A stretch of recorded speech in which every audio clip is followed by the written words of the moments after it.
Alaikum and welcome to this new session. This is week 4 lecture number 2, and it is a continuation from the previous lecture in which we are talking about the refrigerants and their types and their thermophysical and chemical properties and their environmental effect. So we are going to continue with that one. So here is a synopsis what we have done previously. I just want to briefly go over it. So that is, in the previous lecture we have discussed two types of refrigerants, namely primary refrigerant and secondary refrigerant. Primary refrigerant is the one which actually goes through the phase change process, and the secondary refrigerant is the one which takes the heat energy from the primary refrigerant and then circulates it into the facility or into the HVAC system. So primary refrigerants were further classified as halocarbons, hydrocarbons, organic, and azeotrope refrigerants.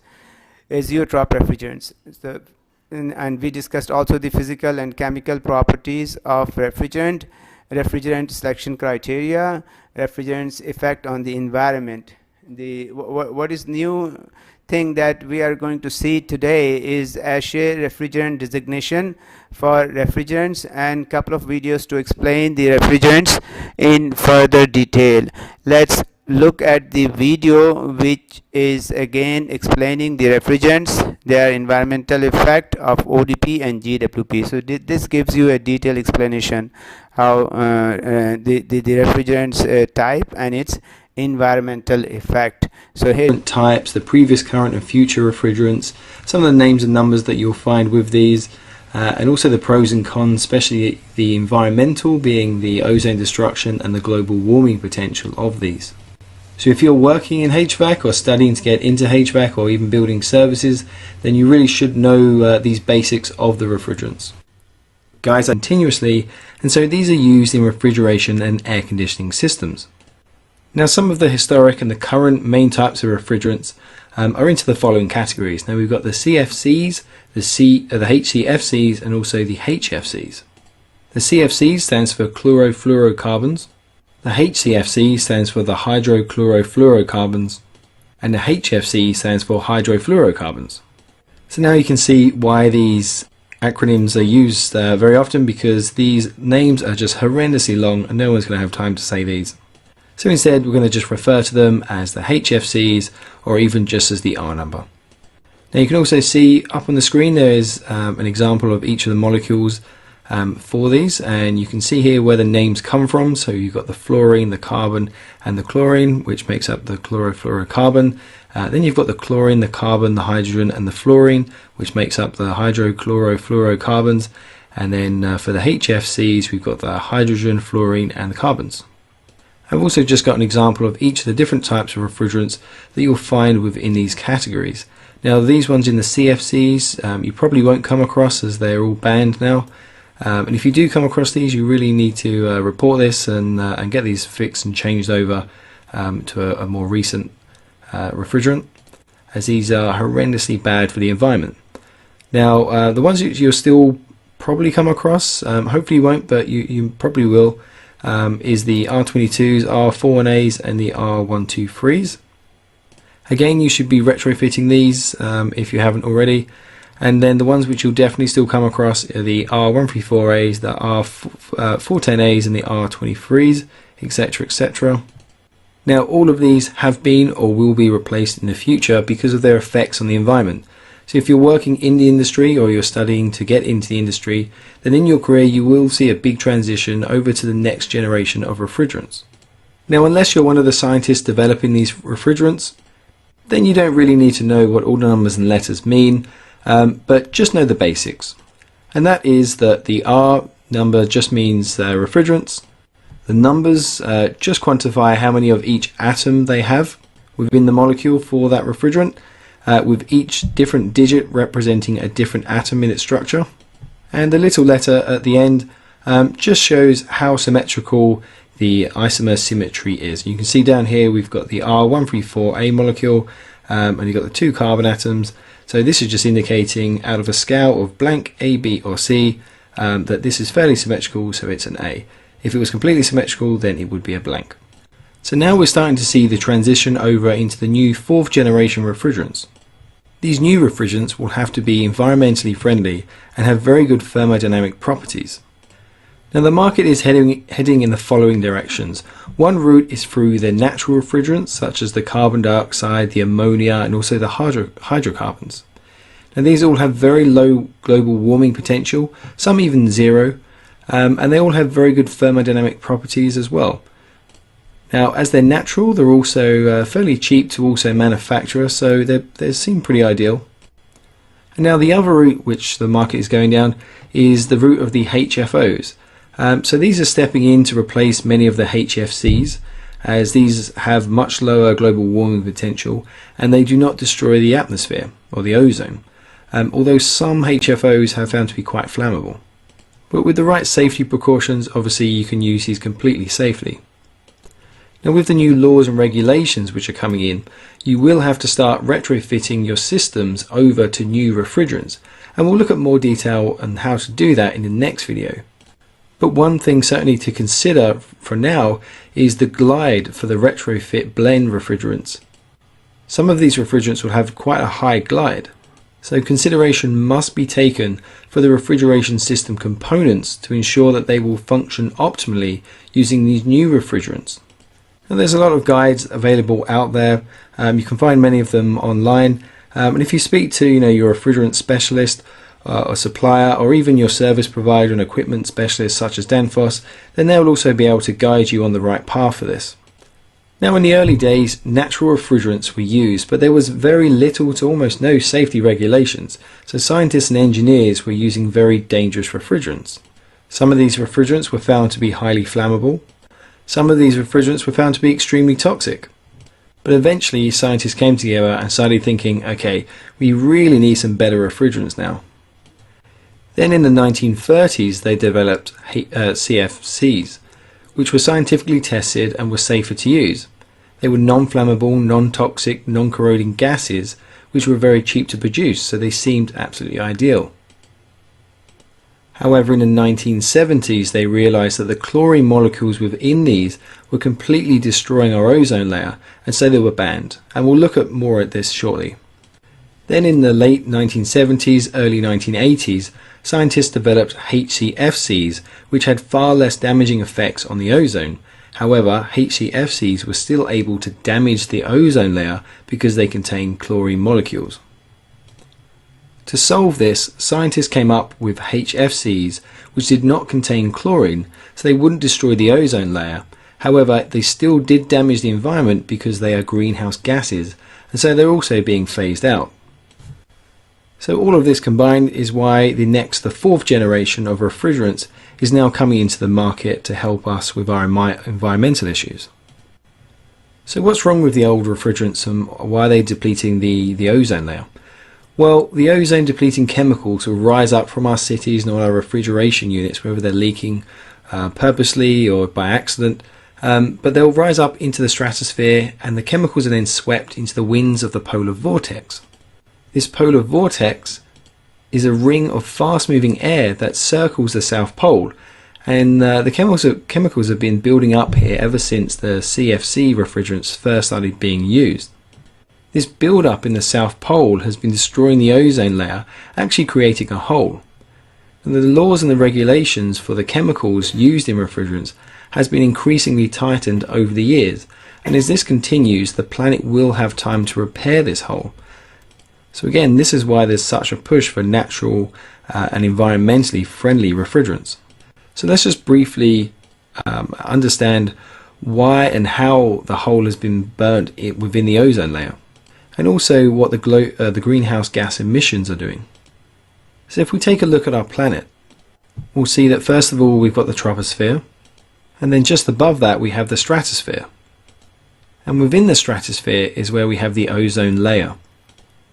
Now this ozone layer is what protects us from the sun's UV rays, which are really harmful and they cause cancer.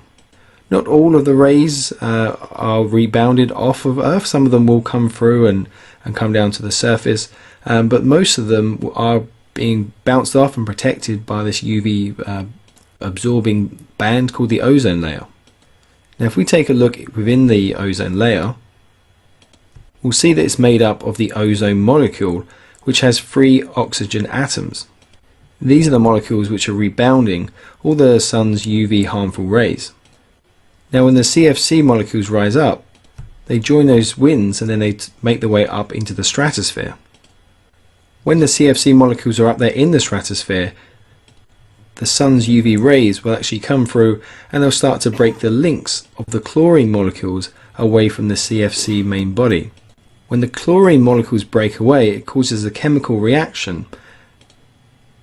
This chemical reaction means that the chlorine atom actually steals an oxygen atom away from the ozone molecule, and then you deplete the ozone layer, so now you have the chlorine molecules as well as the oxygen molecules.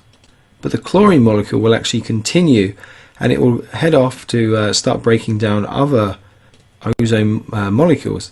And the more this happens, then a hole will actually form in there, because now the ozone molecules are actually missing from that pot. And the longer this continues, the more holes will appear and the larger the holes will be, and this will allow more and more of the sun's harmful UV rays through. And clearly this is not a good thing. Now the other problem we face is the global warming potential. Now what should happen is that the sun's infrared rays coming from the sun pass through our atmosphere, hit the surface of our planet, and then are rebounded back off and sent into space, with some of them being reflected and staying within our atmosphere. However, within the atmosphere, we've got a build-up of very dense greenhouse gases. Now these gases are known to prevent the sun's infrared rays from passing through. So as the sun's rays come through, they'll break through initially, but then once they've lost some of their energy, they'll find it very difficult to actually break through and then leave our atmosphere, heading back off into space. So some of them will get through, but then the more and more and more will start to actually reflect and stay within our atmosphere, and this will increase the temperature of our planet. Now there are many things contributing towards these.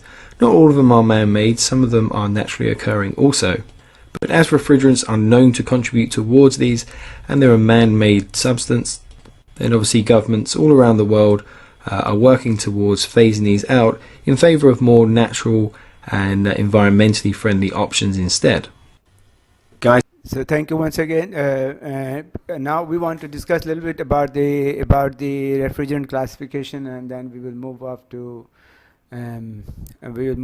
the designation, actually designation numbers for the refrigerants, how they have come up with those numbers.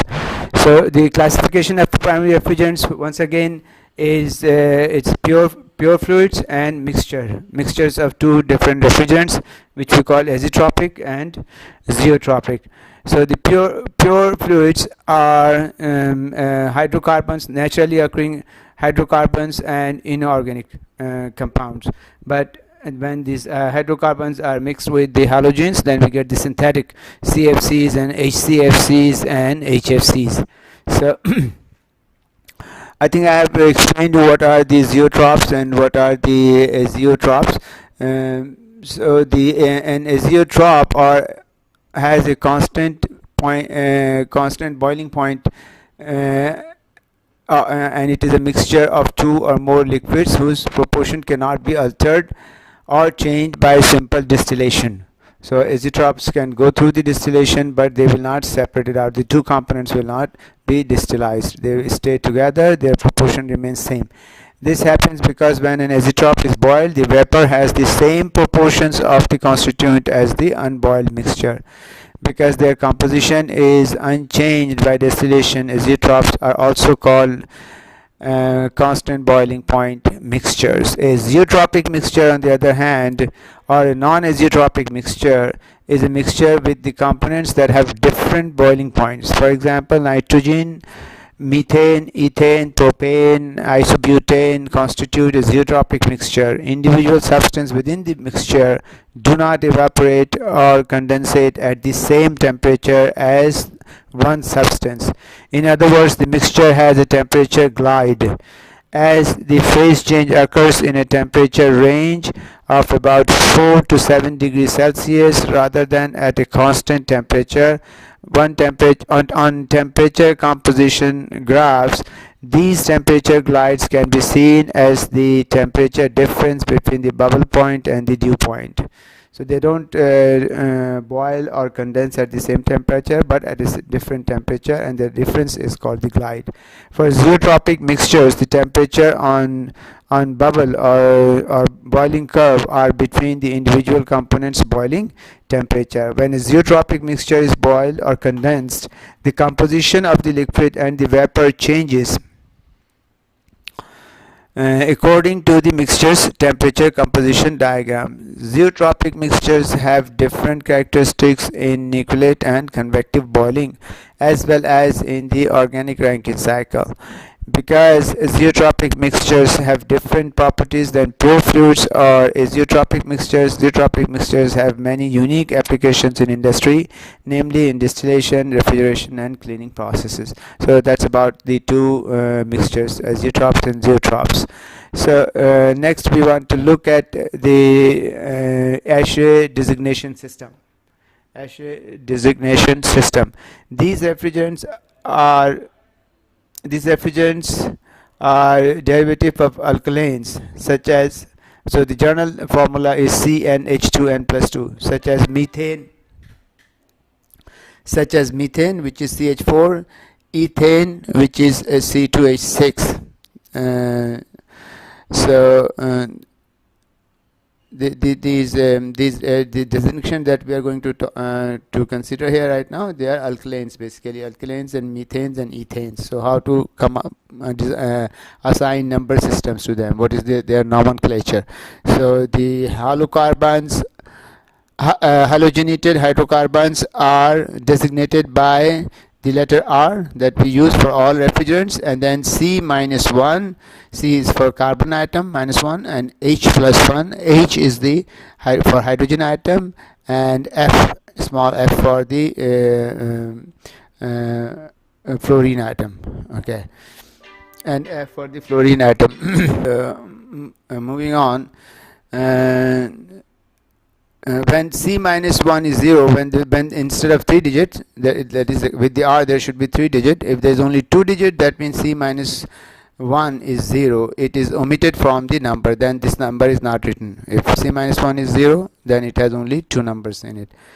Or whenever there is with the R there is 2 numbers, that means C minus 1 is 0. Is omitted from the number. Any remaining valence bond of the carbon will be balanced by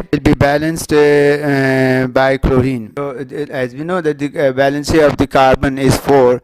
So if 4 atoms are not there, then the balance will be mixed up with the chlorine atom. Will be maintained by you adding chlorine atom. So here is an example of R22. So this is a 2-digit number, not 3-digit number. So that means C minus 1 must be 0. So that's what we took first. The carbon atom, C minus 1 is equal to 0. That means carbon atom is equal to 1. So if carbon atom is 1, then it must be a derivative of methane.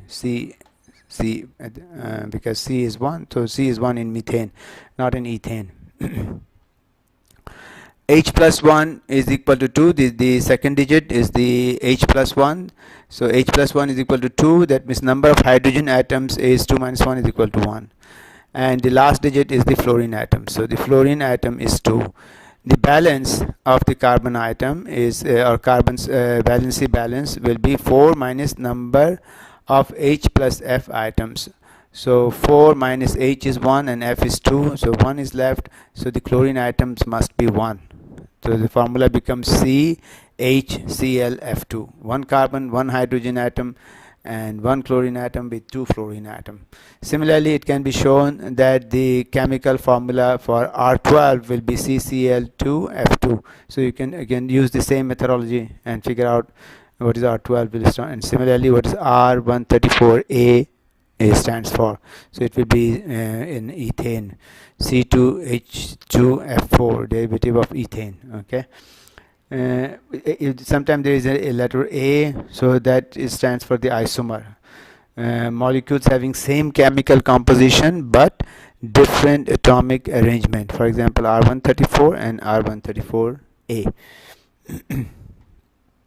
Similarly, this is for the organic compounds or the halogenated hydrocarbons designation or number system.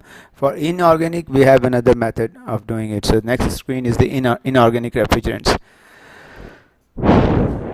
Inorganic refrigerants are designated by the number 7 followed by the molecular weight of the refrigerant rounded off. So whatever is the refrigerant weight, we add 7 in front of it, that becomes its number. For example, ammonia molecular weight is 17, so the designation is R717. We added 7 in front of 17. Similarly, carbon dioxide has a molecular weight of 44, so the designation is R744. And the water molecular weight is 18, so the designation becomes R718. That's how they have been designated in ASHRAE industry. The next video will explain the safety concern regarding the refrigerants, their application, explains azeotropes and zeotrope mixtures, what are those two mixtures are and what are their applications, and the new HFO refrigerants that you have seen in the previous screen also, but this one explained it furthermore, what are these new refrigerants are which are going to replace HCF or your famous R134 refrigerant, because R134 is also not it has a higher R134A, even though it has 0 ODP, but it's a GWP. The global warming potential is much higher. So and that's why we need to replace that. HFO will be the new refrigerants which are going to replace the HCF. So here is the video, and if there is any question on these refrigerants, then you can note down the slide number and ask me the question during the live session. I'll try my best to answer it.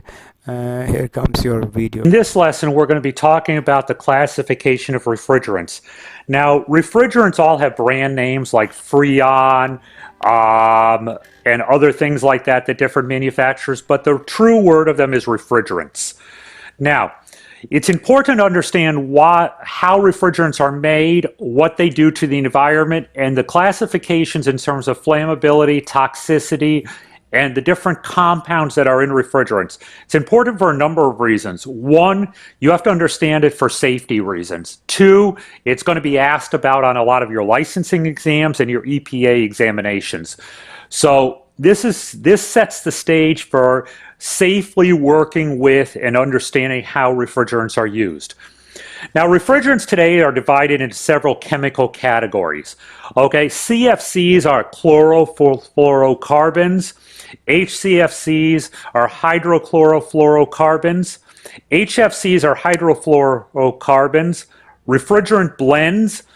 Okay, different mixes of refrigerants can be azeotropic and zeotropic. Okay, you can have HFOs, hydrofluoroolefins, and hydrocarbons. All of these are out there in today's market. They're used for different manufacturers, and they're used in different methods. Some are also going away.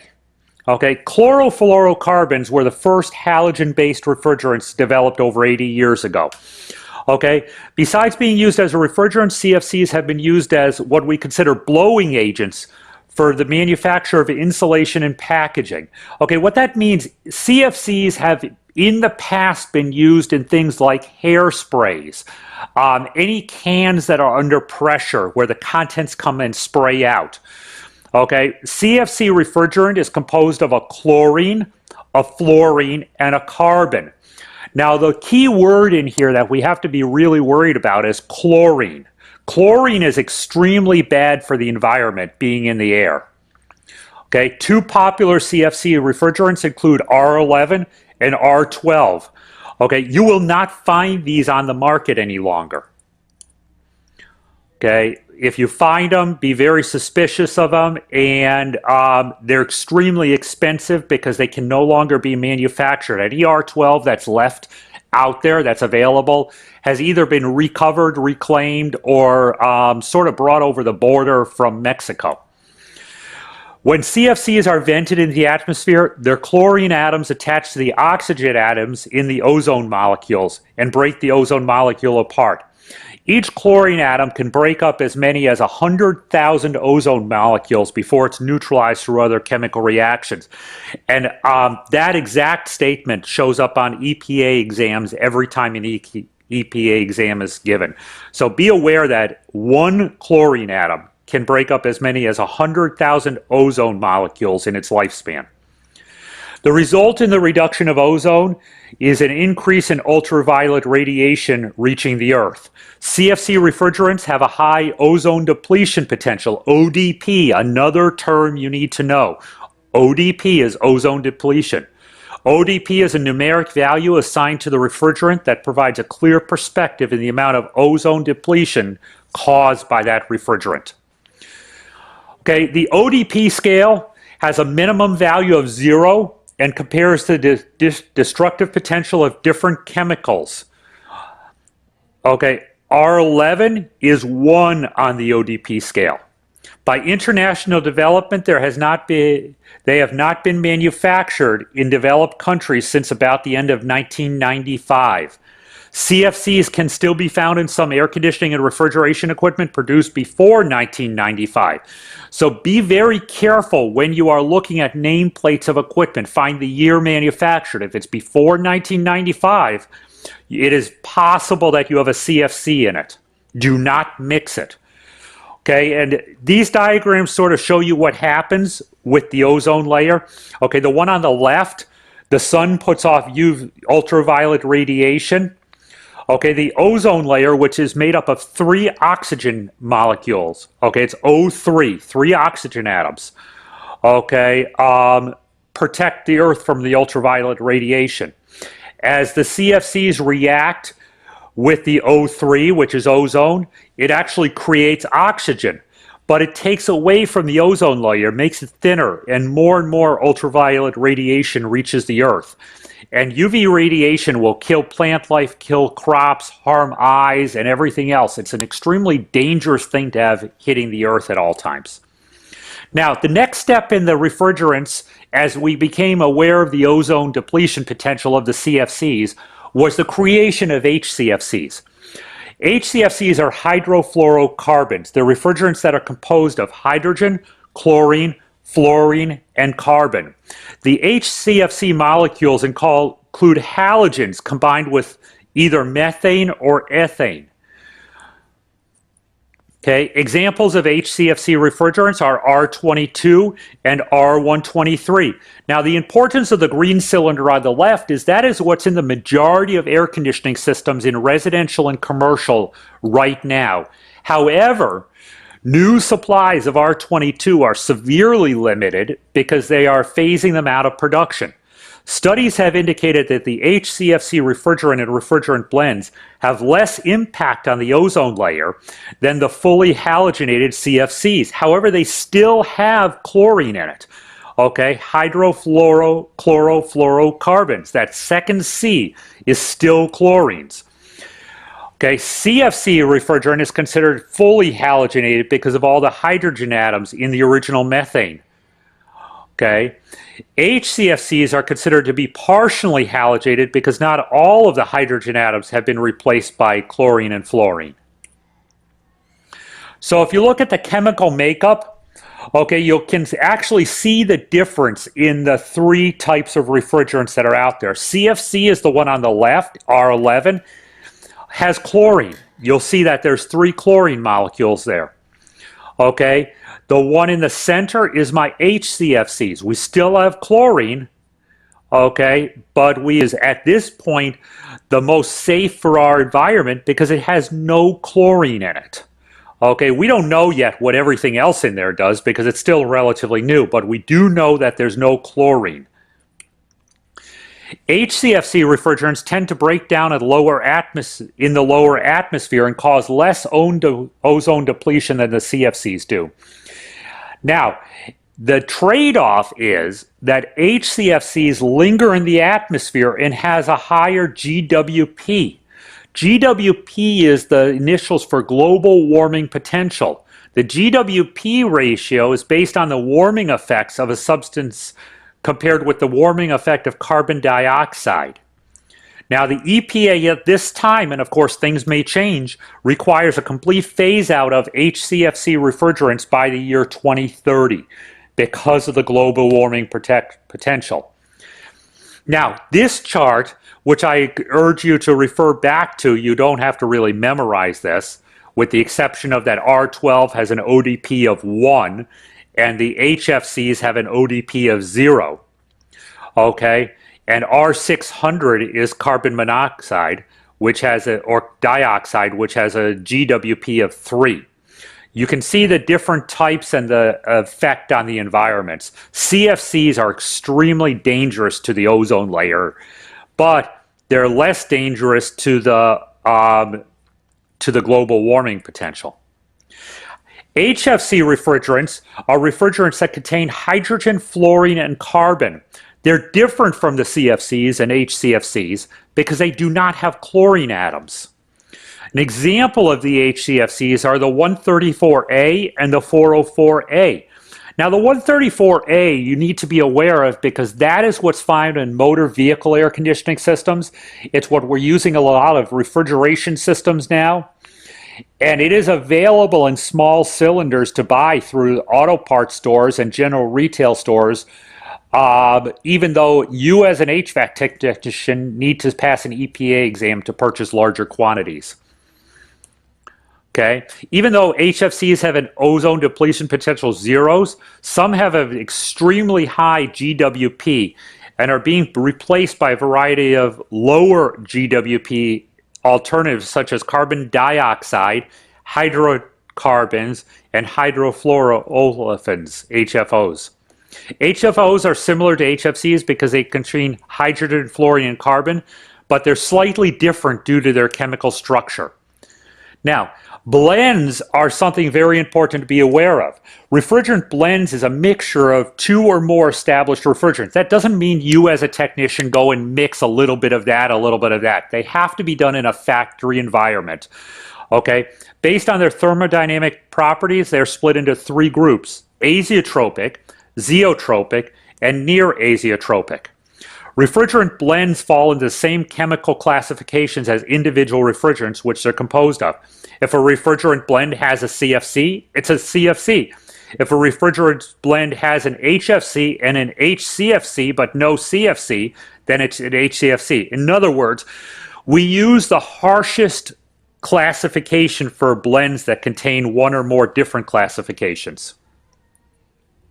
Some refrigerants that are commonly blended into these are R12, R22, and R134A. Azeotropic and refrigerant blends are blends that respond to changes in pressures and temperatures like a single refrigerant. Okay, they have a fixed boiling and condensing point at a pressure. Azeotropic refrigerants maintain constant properties during all operational conditions.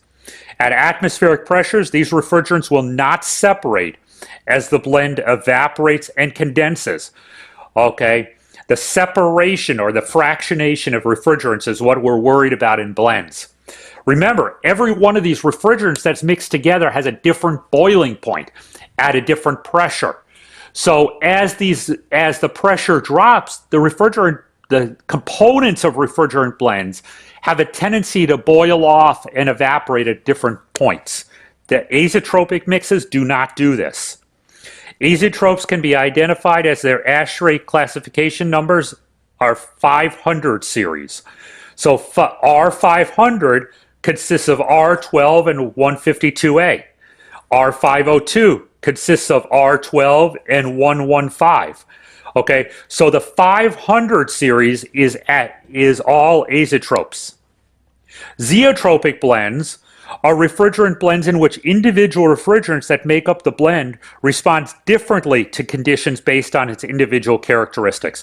Zeotropes operate under a range of boiling and condensing points that correspond to the range of its individual refrigerant and the percentage that each refrigerant of the blend makes up. So R12 and R22 boil and condense at same pressure temperature point. Zeotropes boil and condense at different temperatures. The difference in boiling and condensing temperatures is due to fractionation. During a refrigeration cycle, a single zeotrope refrigerant can separate into its individual components. So, for example, with a zeotropic blend, if a refrigerant system has a leak, okay, you cannot just throw more of the zeotrope refrigerant into it to recharge it. You actually have to recover all the refrigerant out of it and basically replace it with fresh version refrigerant, because you don't know which portion of the blend has boiled off and leaked out. The separating of these refrigerants into their own individual refrigerants is called fractionization. Fractionization can be thought of the refrigerant splitting up or fractionating into its base components. This occurs because the refrigerants in a zeotropic blend have different boiling points. The refrigerant with the lowest boiling point will boil off first. The temperature at which the liquid zeotrope refrigerant first begins to boil is called the bubble point. That is a term you have to know. The bubble point is when a zeotrope first begins to boil off. So, for example, R401A is a zeotrope refrigerant composed of R22, R152A, and R124. At atmospheric pressure, R22 has a boiling point of negative 41 degrees Fahrenheit, and R152A has a boiling point of negative 13, and R124 has a boiling point of 10.5 degrees. So, obviously, the R22 is going to boil off first, then the R152A, and then the R124. As the refrigerant enters the evaporator, remember, we have a pressure drop as the refrigerant comes through the metering device and enters the evaporator. The R22 is going to vaporize first, then the R152A. At the temperature which vapor zeotrope first begins to condense is called the dew point. That happens in the condenser. The impact of fractionization is that a zeotrope refrigerant can have different temperatures at any given pressure, depending on whether it's a liquid or vapor. You will see a gap in your temperature pressure charts on this. This temperature difference is called the temperature glide. Temperature glide is the difference between the vapor and the liquid state during the evaporation and condensation at a constant pressure. The common range for temperature glide is 3 to 10 degrees Fahrenheit. Never attempt to make your own mix of refrigerants. Azeotropic and zeotropic are patented refrigerants, and the manufacturing process is complicated. You cannot just mix these things together. Okay, do not ever mix refrigerants. Near azeotropes react similar to zeotropes, but respond over a smaller range of boiling and condensing point.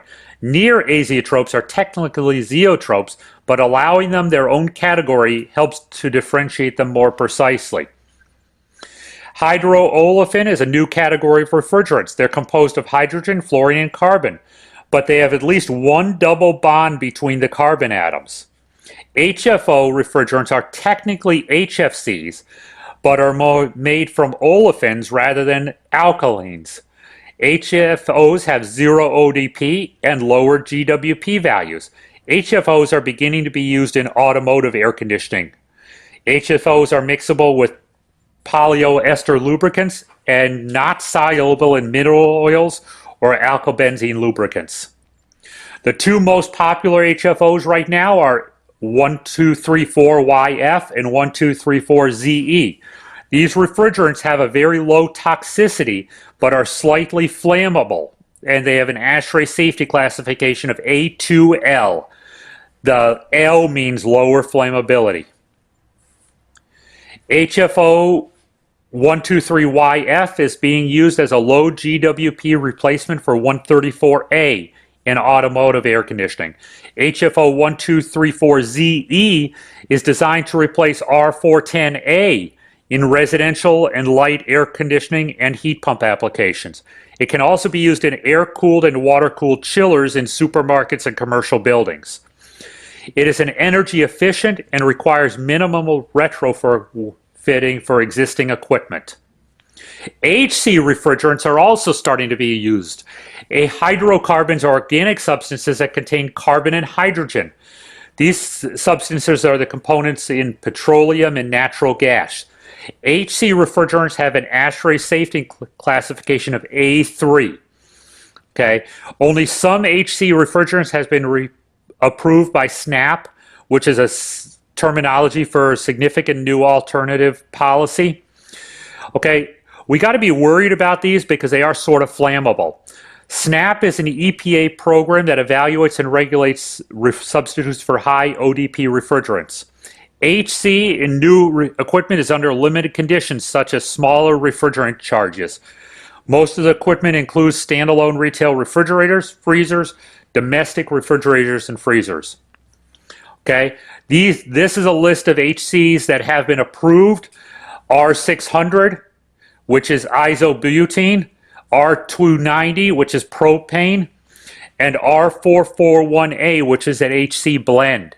Now, you'll notice here that these things are flammable. I mean, propane has a pretty large flammable makeup. So just be careful if you see these. You cannot use your standard recovery and charging equipment on these refrigerants. So again, this is why you have to be aware of the refrigerants and what they're made up. Okay, we have refrigerants that are toxic. We have refrigerants that are flammable coming out as a replacement to the harmful refrigerants. So it's sort of a trade-off. We had stuff that was extremely safe and easy to work from a personal perspective thing, but was bad for our ozone layer. Then we have slowly migrated to refrigerants that might be great for the ozone layer, do not have a lot of global warming potential, but are now more and more dangerous for you as the potential technician to be working on.